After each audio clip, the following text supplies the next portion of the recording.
السلام عليكم ورحمة الله وبركاته. الفيديو تاع اليوم راح يكون على السيستم اندوموبغانيغ.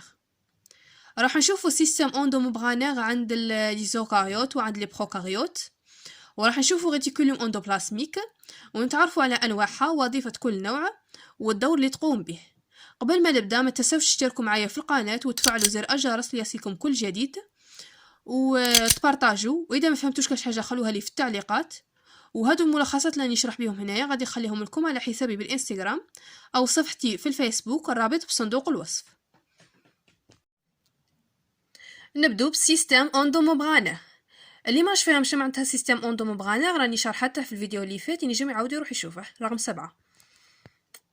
Chez les eucaryotes, les organites du système endomembranaire comprennent معناه عند les eucaryotes لو سيستم اندوموبغانيغ يشمل العيديات التالية واللي هما لي ممبران دي نيكليول، لو ريتيكولوم اندوبلازميك والاباراي دو غولجي، ليزوزوم، لي فاكيول، لي فيزيكول اي دي زوندوزوم.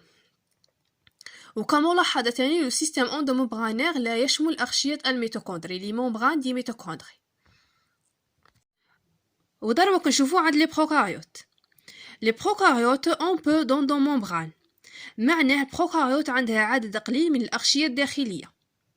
Les organites du système endomembranaire sont liés entre eux par contact direct، معناه عضيات السيستم اندوموبغانيغ تكون مرتبطة فيما بينها عن طريق الاتصال المباشر ou par transfert de fraction de membrane sous forme de vésicule، أو عن طريق النقل في شكل حويصلات. Malgré ces relations, les différentes membranes ne sont pas identiques dans leur structure et leur fonction. معنى هادو الأغشية بالرغم من العلاقة اللي بيناتهم لأنهم مرتبطين وكاين بيناتهم اتصال، إلا أنهم يجوا مختلفين عن بعضهم البعض في الهيكل والوظيفة. ليبيسور السماكة ولا كومبوزيسيون موليكولير تكوين السلوك الجزيئي et le compartiment métabolique du membrane ne sont pas fixes. هادو الخصائص ما يجوش ثابتين ويمكن يتغيروا عدة مرات خلال عمر الغشاء. ودروك نشوفوا الريتيكولوم اندوبلازميك الشبكة الهيولية. لو ريتيكولوم اندوبلازميك est un organite de biosynthèse، معناه هي العضية المسؤولة عن البيوسينتيز التخليق الحيوي، أي أنها تلعب دور رئيسي في البيوسينتيز دي ليبيد et des protéines et de transport cellulaire qui se ramifient dans le cytoplasme des cellules des plantes et des animaux. وتاني مسؤولة عن النقل الخلوي اللي يكون متفرع في كامل السيتوبلازم تاع الخلايا. Sa membrane est le site de production de tous les protéines et lipides transmembranaires de la plupart des organes cellulaires. معناه أن الغشاء تاعها هو موقع إنتاج لجميع البروتينات ودهون الأغشية لأغلبية عضيات الخلية. Le réticulum endoplasmique est un organite eucaryote situé dans le cytoplasme. Réticulum endoplasmique كاين دو تيب.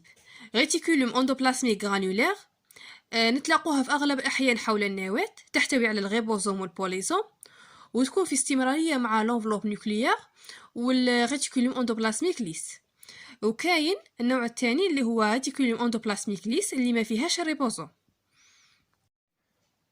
وكاين سينتيز دي بروتين، تركيب البروتين أو إنتاج البروتين اللي يكون على مستوى ريتيكولوم اندوبلازميك غرانولير. وكاين تاني سينتيز دو ليبيد اي ستوكاج دو كالسيوم يكون على مستوى ريتيكولوم اندوبلازميك ليس. وتوزيع ووفرة الريتيكولوم اندوبلازميك يختلف باختلاف نوع الخلية والحالة الفيزيولوجية للخلية l'état physiologique de la cellule. ودربا نشوفو rôle de réticulum endoplasmique. Centre de biosynthèse de la cellule, la synthèse des protéines, synthèse des lipides ولا glycosylation، معناه تحول البروتينات والدهون إلى بروتينات سكرية غليكوليبيد. ولا ديتوكسيفيكاسيون، معناه تحول المواد السامة إلى مواد غير سامة. وصلنا لنهاية الفيديو، نتمنى يكون نال إعجابكم. الجزء القادم ان شاء الله راح يكون على الاباراي دو غولجي، ونكمل ريتيكولوم اندوبلازميك ولي فيزيكول. ما تنساوش تشتركوا معايا في القناه وتفعلوا زر الجرس ليصلكم كل جديد، وتخلوا لي ارائكم في التعليقات وتبارطاجوا.